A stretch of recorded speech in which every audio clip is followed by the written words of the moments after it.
the problem that you've caused.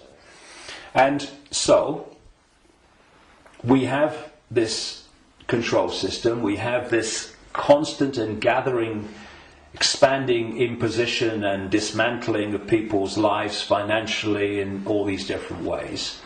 And we can say the solution is to fight the system and get out on the streets and fight and all this stuff. Or we can say, what has caused this reality that we are experiencing? So why not remove the cause of the problem? And this is not about fighting. It's not about macho man responses. It's not about shouting loud. It's about changing the way that we interact with reality. And in doing so, stepping out of the influence of the programs that have been running human perception and emotional response throughout known human history, and are creating the world that we live in. Because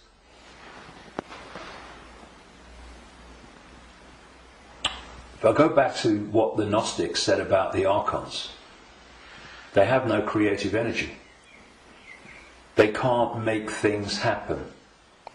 But we can. We can, yes. Which is bringing us to an interesting point.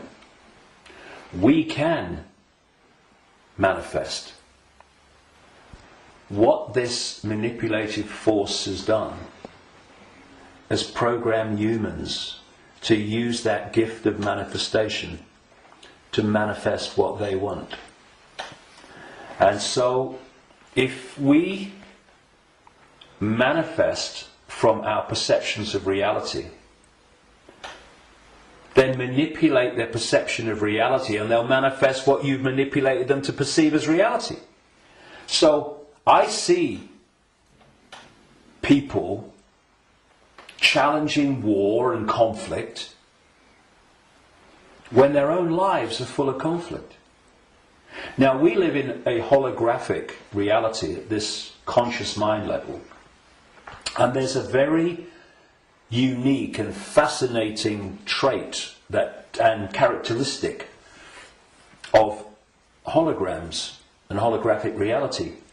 Every part of the whole is a smaller version of the whole.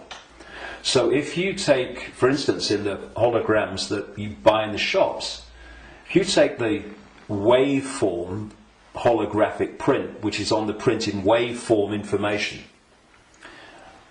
and you cut it in four, and you fire the laser which reads that information in effect and brings the three-dimensional holographic image projecting from the waveform information on the photographic print. If you cut that into four and put a laser to each four pieces, you will not get a quarter of the whole picture. You'll get 4 quarter-size versions of the whole picture. And this is why, or explains why alternative forms of healing, like reflexology and acupuncture and others, can find points on the ear and the feet and the hands and all different parts of the body that relate to the body as a whole. Thus, reflexologists can work on a part of the foot and impact upon the heart or the liver, depending on where they're doing it. And I've known and talked to reflexologists and people like that over the years, and they know it works, but they're not sure why it works or why there are points on the foot and the ear and everything that relate and impact upon the body as a whole. Well, it's simple when you realise that this reality is holographic, because every part of the whole is a smaller version of the whole. The body is a holographic manifestation, it's a hologram. Thus, every part of the body must be a smaller version of the whole. And that's why all over the body, in all the different parts, you can find points that relate to the whole body. In the same way, if we have conflict in our own lives on a so-called individual level, and this is going on all over the world in all these different societies, and it is, then that's a smaller version of the whole. And a hologram moves both ways. When the whole hologram shifts, all the parts of the hologram shift, because they're expressions of each other.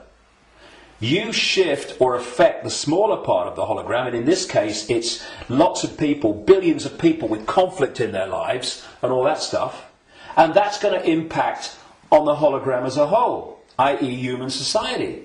And you're going to have collective conflict. If we want to put the fire out of the whole, what we call human society and global experience, then we have to put the fire out in our own lives, because we are fueling the fire. We are creating the fire. This is why they want conflict and disruption at all levels of society, because they know that they're constantly impacting upon each other. We have conflict in our own lives. Collectively, we are manifesting collective conflict. You have collective conflict like bombing Libya and Iraq and what have you, and the global conflicts. Those collective conflicts then impact on the individual that reacts to them with a lot more emotional, based emotional response. So everything is connected to everything else. Everything's impacting on everything else. Now, those behind this manipulation of human society, they know that. And they have been playing humans like a violin for so long. And this is why, not the only reason, but this is why they created human religions in this part of why, because there were many whys for that, and why they created human science, which is, I call it Stone Age science. It's song sheet science. It's not science. It's just a bogus explanation for reality, so we don't see the real one. This is why the nature of reality is hardly, if any time, discussed in schools or education in general. And I travel around the world. I've been to 50-odd countries, many of them many times. I've seen the streams of television channels, not least places like America. You're going through the zapper button, and there's channels after channels after channels. I have never seen one that was asking the question with an open mind: who are we? Where are we? What is reality? Now that is ludicrous. We have a situation where probably the vast majority of people go through a lifetime, until they come to the end of their lives and they're thinking, where do you go? Who don't even think about, who am I? You say to them, who are you? Oh, I'm Charlie Jones. I drive a bus. And they'll tell you your family history, they'll tell you their life history and all that stuff. That's not them, that's their experience. And human self-identity identifies who we are, self, with our experience, with our name, with our job. Who are you? I'm a banker. No, that's your experience, it's not who you are. And so when you lose touch with who you are, and you lose connection to the true self beyond the program, then what's left is for the program to run and dominate our sense of reality. Our sense of reality becomes our point of observation by which we judge everything, and the emotional reaction from which our judgment and response to events comes. And it's a closed, ever repeating cycle. And unless we break it, then this will go on. And we break it by moving our point of attention, the point at which we interact with the world, from there to here. And you know, I had some amazing experiences in Peru in 1991. Amazing experiences which changed my life and all the rest of it. And I went back to Peru with a group of people from all over the world in April 2012. And we went around Peru, and we went to Machu Picchu, and this place where I had my amazing paranormal, extraordinary experience in 1991 called Siyustani, near a place called Puno, and Lake Titicaca, the highest known lake in the world. And this group, all of us, were going around these places, and what these places were heart places. Mm-hmm. When you went there, you interacted with them from here.